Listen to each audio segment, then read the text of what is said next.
진수를 보여주는 인터뷰 뉴 진수.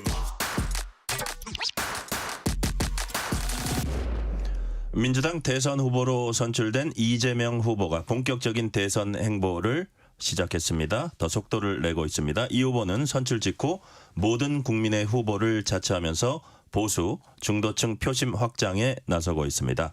이재명 후보 선대위는 내일 오후에 출범합니다. 이재명 대선 경선 캠프 공보단장을 맡았던 민주당 박수현 의원과 자세한 얘기 나눠보겠습니다. 박수현 의원님 어서 오세요. 안녕하세요. 반갑습니다.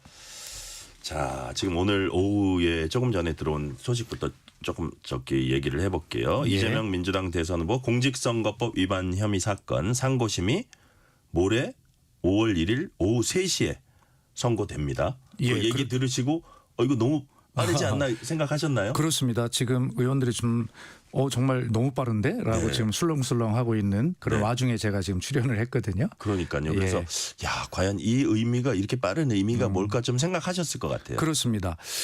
그래서 지금 국민들께서 굉장히 놀람의 연속을 좀 가지고 계세요. 네, 사실은 네. 12월 비상계엄 그 자체가 놀라웠지만 그 이후에 4월 4일 탄핵이 결정되기까지 네, 네. 굉장히 많은 논란과 놀라움 뭐 이런 것들이 있었잖아요. 예, 예. 그러면서 이재명 후보 상고심이 전원합의체로 회부됐다는 그 소식도 깜짝 놀랐었고 또 지금 9일 만에 사건 매당 9일 만에 네. 선고 날짜 정해지는 거 아닙니까? 그러니까요. 그래서 빠른데 아마 그만큼 이제 저희 의원들이 대체적으로 이야기를 나눠본 결과는 이렇습니다. 만약에 대법원에서 다른 법리가 다른 결정을 하려면 네. 굉장히 복잡하고 안에 갈등들이 많을 거 아닙니까? 그 안에 대법관들끼리도 네네. 논의도 토론도 많아야 돼요. 그러나 이렇게 빨리 선고가 정해지는 것은 법리상 다른 결정이 있는 것 아닌 것 같다. 그러므로 이재명 후보 입장에서는 뭐 긴장의 끈을 놓을 수는 없습니다만 그래도 뭐 크게 그렇게 걱정할 만한 그런 상황보다는 좀 낙관적으로 보는 것이 맞지 않겠냐. 그게 제 개인적 친구 변호사들이 이야기도 하고 네. 의원들이 대체적인 평도 그렇습니다. 네. 그러나 끝까지 한번 지켜봐야 되겠습니다. 그러니까요. 뭐 어쨌든 불과 이틀 후입니다. 이틀 후의 시간 오후 3시까지 정해져서 긴장하지 않을 수는 없는데 어쨌든 2심 결과를 많이 바꾸려면 과연 이렇게 빨리 할 수 있겠느냐 그런 취지로 말씀하신 그렇습니다. 것 같아요. 그렇습니다. 네. 예. 네. 자, 그래서 뭐 하나만 더 이제 질문을 드리면 뭐 기각의 가능성이 높다고 보시고 또 그렇게 이제 바라고 계신 건데 만약에 뭐 파기환송이나 이런 것들이 나오면 어떤 영향을 만약에 끼치게 됩니까? 가정을 한 질문이긴 합니다. 예, 그렇습니까. 그러니까 네. 이제 대선은 그 상황에서 이제 계속 치러질 텐데 네네. 그렇다면 이제 상대로부터 계속 그 문제에 대한 집요한 공격을 받는 네네. 뭐 그런 공세의 거리가 생기는 것이죠. 그렇기 때문에 대선이 굉장히 불안해지는 이런 상황이 됩니다. 대선 진행 자체가 직접적 영향은 안 받지만 그렇습니다. 어쨌든 뭐 영향은 받는 거네요. 예, 그렇죠. 그래서 이제 굉장히 이제 이재명 후보를 안정적으로 지지하기보다는 굉장히 불안한 상태로 네. 그렇게 만들어서 판을 흔들어 보려고 하는 그런 이제 정치적 공세가 있겠죠. 그러나 하여튼 대법원이 이 많은 혼란을 겪었던 국민들에게 또다시 안 만들어도 되는 변수를 만들어서 대선의 불안감을 조성으로 몰고 가는 이런 것은 하지 않을 것이다라고 하는 기대를 저희들은 가지고 있고 그것이 합리적이라고 봅니다. 예. 네. 자, 이제 민주당 이제 대선 그 행보 이쪽으로 얘기를 주제를 바꿔볼게요. 자, 지금 뭐 선대위 구성 내일인데 그 전에 자 누적 득표율 89.77% 압도적 승리 대선 경선 진보 보수 진영 합해서 역대 최고 득표율입니다. 그 의미는 뭐라고 보세요? 그러니까 이것이 이제 이재명 후보가 네. 이만큼 지지를 받을 만큼 정말 완벽하게 훌륭하냐 뭐 그렇게 말씀드릴 수는 없겠죠. 그럼 왜 이런 상황이 생겼냐. 지금의 시대 상황이 그렇기 때문에 그렇다고 봅니다. 다시 말해서 비상계엄이 일어난 이후 저희들은 뭐 그것을 내란이라고 표현하고 있지 않습니까? 네. 그리고 아직도 내란 세력이 정리되지 않고 내란이 종식되지 않았다 이런 상황 인식을 가지고 있는데 당원들이 그런 상황 인식을 가지고 있기 때문에 이것을 빨리 종식하고 새로운 시대로 나아가려면 이재명 외에는 현실적 대안이 없지 않느냐. 지금 뭉쳐야 한다. 네. 그래서 이재명 후보에게 이렇게 압도적으로 더 힘을 모아준 결과인데 당원과 전국 대의원만 이런 것이 아니라 결과를 보면 무당층까지를 포함한 일반 국민 여론조사도 지금 89%가 넘었단 말이에요. 똑같아요. 당원과 네. 거의. 네. 그렇기 때문에 국민과 당원의 그러니까 당심과 민심이 똑같이 지금 현 상황을 그렇게 진단하고 빨리 안정된 대한민국을 만들고 앞으로 나아가자라고 하는 그러한 소망과 현재의 상황 진단이 이재명 후보에게 이렇게 압도적인 득표를 몰아준 것이다. 이렇게 해석하는 것이 저는 맞다고 봅니다. 예. 네. 자, 이재명 후보가 어제 상임선거대책위원장 한번 영입했습니다. 이른바 보수 책사로 불리는 윤여준 전 환경부 장관입니다. 뭐 보수 진영에선 뭐 2012년인가요? 문재인 대선 후보 때도 이미 도와주러 민주당 갔었고 뭐 좀 옮겨 다니시는 분이다 이렇게 또 폄하하는 시각도 있긴 있어요. 물론 뭐 지금 상황이 그러니까 더 그럴 것 같기도 한데 자, 윤 전 장관 영입 배경이랄까 의미랄까 그건 어떻게 보십니까? 저는 제가 이제 김종인 전 비상대책위원장께서 민주당의 비대위원장을 하실 때 네. 제가 이제 비서실장이었거든요. 네네. 그렇기 때문에 개인적 인연을 지금도 이제 이어오고 있는데 김종인 비대위원장님한테 말씀을 들어보면 네. 이재명 후보 칭찬을 많이 하셨어요. 사실은 국민의힘 비대위원장 하실 때도 칭찬한 부분이 뭐냐면 이런저런 관계를 떠나서 연락을 자주 하고 전화를 자주 한다. 또 이재명 후보의 부인인 김혜경 여사도 역시 마찬가지다. 이런 칭찬을 하시는 걸 들었거든요. 네. 다시 말해서 이재명 후보가 굉장히 그 진영 논리가 강한 그런 정치인 같지만 그런 어떤 사례들을 놓고 보면 굉장히 그 진영을 떠나서 소통을 많이 한 그런 흔적들을 발견할 수 있고요. 윤여준 상임선대위원장 을 놓고도 이재명 후보가 직접 그런 얘기했잖아요. 평소에 연락을 많이 하고 지냈다. 그렇기 때문에 이런 시대 문제를 같이 인식하고 이것을 푸는 방법이 무엇인가에 대한 공감대가 형성이 된 그런 결과로 이렇게 평소에 하나하나 켜켜이 쌓인 것들이 선대위원장의 영입이라고 하는 결과로 네. 나타났고 윤여준 전 장관 입장에서도 그런 많은 돌다리들을 함께 징검다리를 건너왔기 때문에 이재명 후보와 함께 이 냇물을 건너는 것이 강을 건너는 것이 그렇게 어색하지 않은 뭐 그러한 장면으로 이렇게 연출되지 않았는가 나타나지 않았는가 이렇게 생각을 합니다. 네. 자, 내일 선대위 발족식 열립니다. 오후에 있습니다. 선대위 진영 이제 내일 공개가 될 텐데 이재명 대선 후보의 선대위 인선 관통하는 키워드 뭘까요?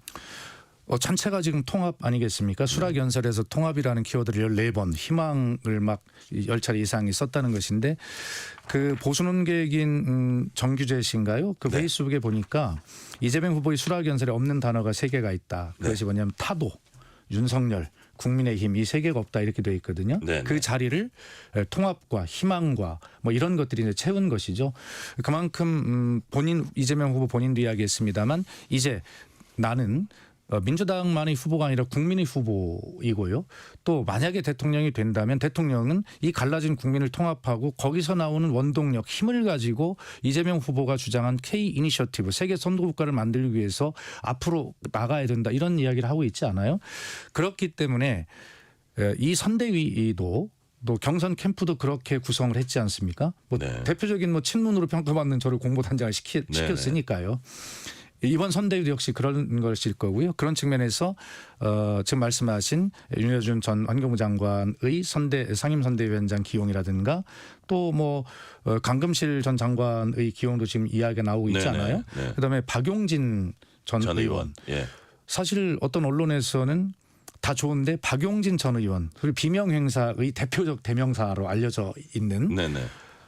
박용진 의원만 영입해서 선대위에 넣을 수 있다면 정말 끝난다 모든 것이 이런 평가를 하더라고요. 그런데 박용진 의원도 제안을 받았다는 게 인정했고 본인도 네네. 가서 역할을 하겠다 이렇게 이야기를 했으니 결과적으로 국민의 후보가 되는 그런 통합의 힘을 이 선대위 구성에서부터 그렇게 보여주고 있다. 그것이 선대위의 키워드다 이렇게 보겠습니다. 박용진 의원 그 선대위원장 맡는 어떤 그 변을 보니까 왼쪽 날개 역할을 하겠다. 그렇습니다. 예, 그러니까 이게 뭐 우클릭도 좋지만 예. 당의 정체성을 지키는 그런 역할도 하겠다는데 역시 박용진 전 의원다운 그 워딩이라는 생각을 했는데 예를 들어서 뭐 김경수 같이 그 경쟁을 했던 김경수 전 지사라든지 임종석 전 실장 이런 분들이 어떨까 좀 그 궁금하고 예를 들어 이낙연 전 총리 같은 경우는 좀 대상이 아닐 것 같다는 생각은 드는데 이게 좀 모르겠어요. 그것도 좀 지켜봐야 될 것 같습니다. 그런데 하여튼 예. 아까도 말씀드렸지만 지금 국민의 오직 소망은 빨리 대한민국의 이 혼란을 수습하고 앞으로 나아가자는 네네. 것이죠. 이 국민의 타는 목마름 같은 이 소망 앞에 이것을 외면할 정치는 아무도 없을 겁니다. 작은 정치적 차이를 떠나서 결과적으로는 용광로 선대위라고 하듯이 그 안에 뜨겁게 녹아들어서 모여서 결과적으로 국민이 원하는 그런 아름다운 대한민국이라고 하는 네. 그 대한민국을 만드는 샘물이 되어야 하지 않겠습니까? 그렇기 때문에 누구든 여기에 다 합류할 것이다. 저는 그렇게 희망하고 기대하고 있습니다. 네, 누구든 합류할 것이다 말씀 주셨고요. 이재명 후보는 당 대선 후보 선출 다음 날 첫 일정 국립현충원 참배했습니다. 역대 대통령들 묘역 찾았는데 이승만, 박정희 전 대통령 묘역 그리고 DJP 연합에서 총리 지냈던 박태준 전 포스코 회장도 참배했습니다. 과거 이들 전 대통령들 독재자라고 부르기도 한 적도 있는데 생각이 바뀌었습니까? 아마 이재명 후보의 수락연설의 맨 마지막 줄을 저는 주목하는데요. 네. 저는 당원 동지 여러분을 믿습니다. 이렇게 맺었거든요. 네. 그 얘기는 거꾸로 이야기하면 당원 동지 여러분 저를 믿어주십시오와 똑같은 말 아니겠습니까? 제가 후보가 된 이상 이제는 국민의 후보이고 국민의 대통령이 되어야 하기 때문에 이제는 좌우 모든 것을 다 포용하는 거기서 어떤 통합에서 나오는 힘을 얻어내지 못한다면 앞으로 나아갈 원동력을 만들어내지 못하고 이재명 대통령이 되더라도 성공할 가능성이 별로 없죠. 그런 측면에서 당원 동지 여러분 제가 혹시 우측으로 보이는 그런 행보를 하더라도 저를 믿어주십시오. 저도 여러분을 그렇게 이해해 주실 거로 믿습니다. 그렇게 네. 수락연설이 마지막을 저는 당원 동지 여러분을 믿습니다라고 한 말이 모든 것을 지금 다 이야기하고 있다. 저는 그렇게 생각합니다. 당원 동지들도 저를 믿어주십시오라는 네, 그 뜻이라 뜻이라고 이거죠. 생각합니다. 그게 제가 보기에는 지지율이 받쳐주니까 아마 가능할 거예요. 그게 안 되면 아마 할 수 없는 얘기일 겁니다. 아마 그럴 겁니다. 지지율이 오르신 말씀인데 지지율이 마치 지난 어떤 대선 후보가 될 때 3년 전처럼 50%를 간 넘은 상태에서 아마 이런 행보를 했다면 엄청난 내부 갈등이 있었을 거예요. 예. 그렇기 때문에 지금 이 위기 시대 전폭적 지지는 전폭적인 힘을 만들어내는 계기가 된 것이고 그것은 이 시대 상황이 만들어준 힘이다. 이렇게 보는 게 맞을 것 같습니다. 네. 자, 말씀하신 거하고 관련되는 얘기입니다. 후보 수락 연설에서 모든 국민의 후보란 발언했고요. 외연 확장 행보로 이제 해석이 되는데 선거라는 게 결국 이제 중도 싸움이라는 얘기 많이 하잖아요. 근데 지금도 많이 앞서고 있는데 일종의 중도층을 더 확보함으로써 쐐기를 박는다 뭐 이런 차원입니까? 어떤 개념입니까? 연속성이라고 저는 생각합니다. 연속성이요? 예, 그것은 아마 이재명 대표 시절에 저희들이 비판을 받으면서도 꾸준하게 일관성을 가지고 왔던 정책들을 기억하실 겁니다. 그래서 이것이 중도 확장을 위한 정책이냐, 뭐 이런 이제 해석과 함께 당 내부에서는 굉장히 비판을 받는 모습도 있었잖아요. 네. 그런 어떤 정책의 확장들이 차곡차곡 쌓여서 이 중도층으로 이제 확장해 왔다라고 생각하고 네. 그것은 예를 들어서 대통령이 된다면 대통령이 되어서도 그것은 연속적일 것이다. 그리고 지금은 그 연속성의 과정 위에 있다. 이렇게 생각을 합니다. 예. 네. 지금 박수현 의원님께서는 일관성의 차원이다. 그리고 어떤 그런 중도 확장을 해오고 외연 확장을 해오는 과정에서 당 내부 비판도 있었지만 그것도 잘 이렇게 설득하면서 왔다는 취지로 말씀하셨는데 이제 국민의힘 입장에서는 이재명 후보가 이런 워딩을 쓰더라고요. 통합 코스프레를 하고 있다. 심지어는 이는 국민 기만이다. 본 뜻은 다르다. 앞뒤가 다른 것이 나중에 이제 실제로 그 어떤 행정을 집행하게 되면 드러날 것이다. 이런 취지로 얘기를 하는데 이 부분은 어떻게? 예, 뭐 상대당에서는 반박하십니까? 당연히 그렇게 비판을 하는 것 뭐 당연하다고 생각합니다. 예. 그러나 좀 안타까운 것은 국민의힘이 지금 소위 윤석열 전 대통령을 배출한 정당으로서 또 내란 옹호 정당으로 저희들에게 비판도 받아왔지 않습니까? 그리고 지금 내부 경선 가지고는 안 되니까 외부에서 들여오는 한덕수 전 대행이 출마하게 되면 또 마지막 또 경선도 한다. 다시 말해서 현재 그런 상황에 대해서 국민에게 공식적으로 진솔한 사과와 사죄, 반성 이런 것도 없는 상황에서 본인들 내부의 어떤 대통령 후보도 제대로 선출하지 못하는 이런 상황 속에서 국민이 압도적으로 지지한 이재명 후보에게 한 번쯤 뭐 그렇게 말하는 건 좋습니다만 입만 열면 기승전 이재명을 비판하는 것은 우리에게는 내용이 아무것도 없어요 라고 하는 것과 똑같은 것입니다. 그러나 대통령 선거는 과거에 대한 심판이기도 하지만 결과적으로는 미래에 대한 비전의 투표입니다.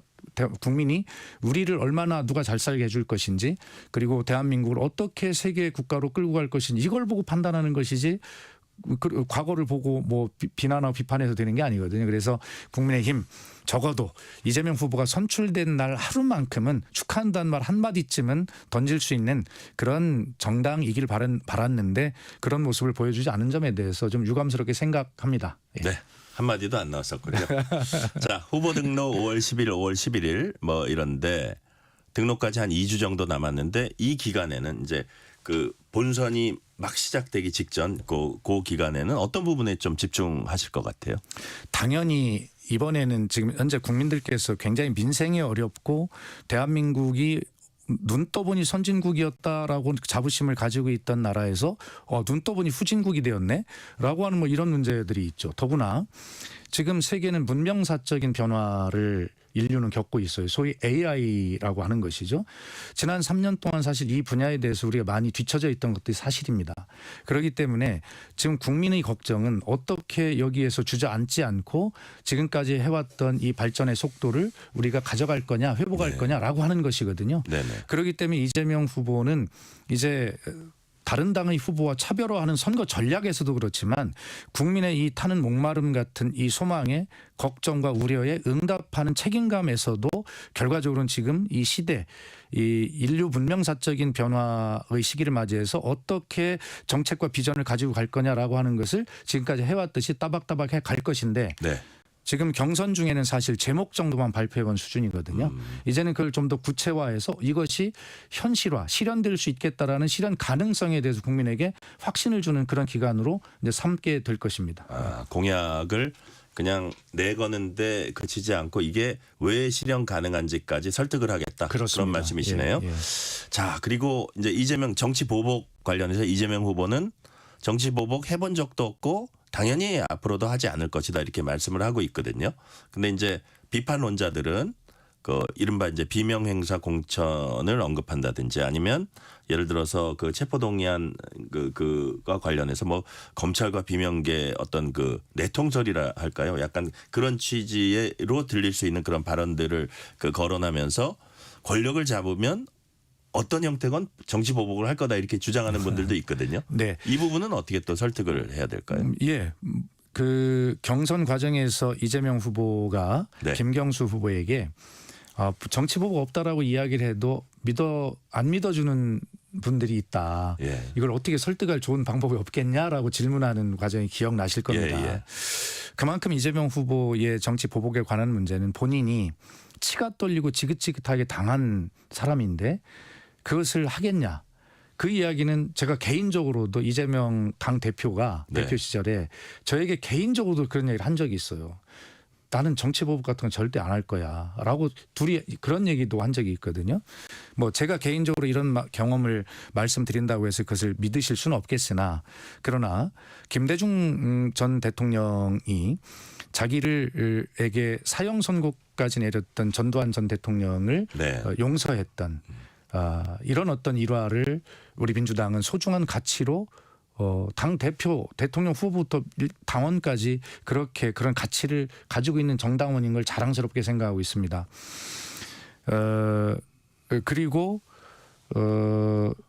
이재명 후보가 네네.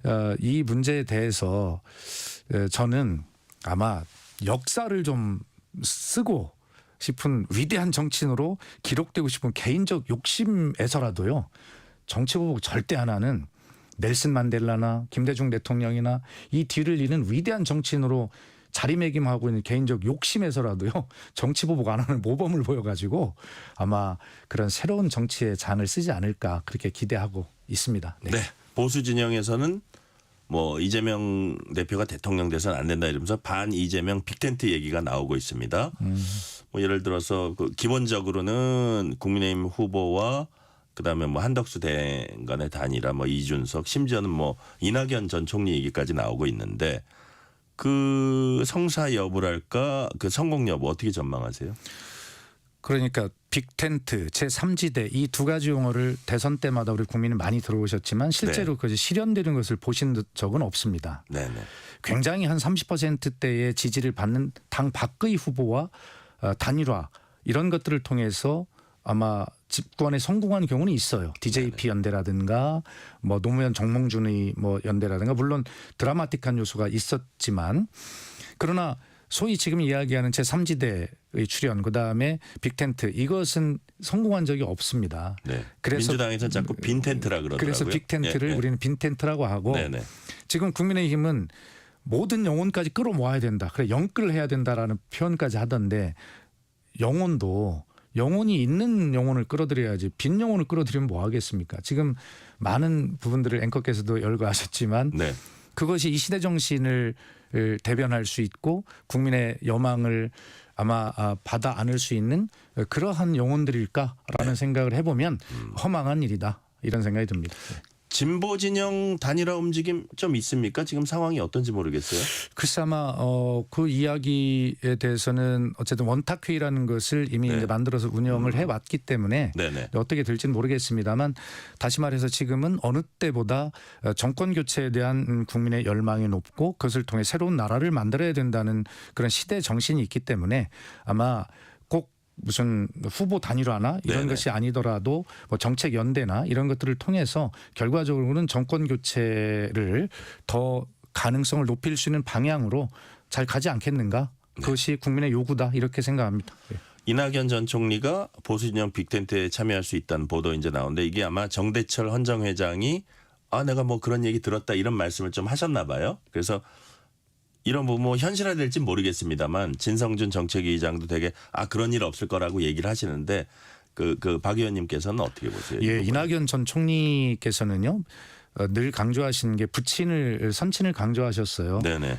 정말 평생 민주당원이셨던 우리 선친을 존경한다. 그리고 그 모습이 내 가슴에 심장에 있다 이렇게 말씀하셨는데 그런 선친을 걸고 말씀하셨던 이낙연 전 당대표 민주당의 당대표이자 대한민국의 국무총리셨던 그런 정치인께서 그런 선택을 할 리가 없다.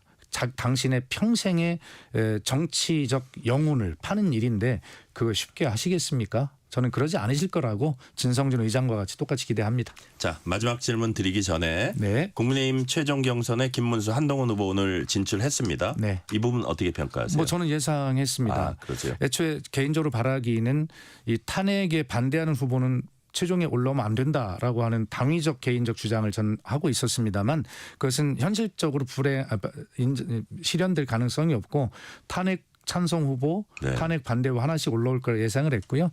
한동훈 후보는 당연히 올라올 거라고 저는 예상을 했습니다. 네네. 그것도 1등으로 올라올 거다 했는데 오늘 뭐 1등을 한 것 같더라고요. 그것이 보수에서도 순위 발표는 안 했죠. 안 했습니까? 그렇습니까? 하여튼 그 퍼센테이지를 보니까 저는 그래 봤는데 순위는 모르겠습니다. 근데 하여튼 제가 볼 때는 보수에서도 어떤 윤석열 대통령에 대한 배신자 같았던 한동훈 전 비대위원장이 어쨌든 최종 경선 후보로 올라온 것을 보면 보수에도 합리적인 어떤 이성을 가진 그런 어떤 합리적 보수 국민들이 굉장히 많다라고 하는 것을 역시 건강하다라는 것을 저는 보여준 뜻에서 굉장히 괜찮다고 생각을 합니다. 예. 네, 마지막 질문 드리겠습니다. 21대 대선에서 이재명 후보가 대통령이 돼야 하는 이유 무엇입니까? 시대 정신이기 때문에 그렇습니다.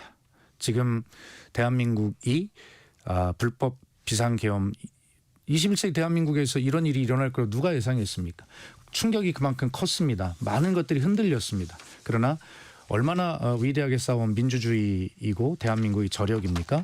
이것을 회복하기 위해서라도 지금 국민이 압도적으로 당원과 국민이 함께 후보로 선출해 준 이재명만이 현재로서는 대안이다라고 하는 것이 현재 국민의 선택이지 않나 이런 생각을 합니다. 네.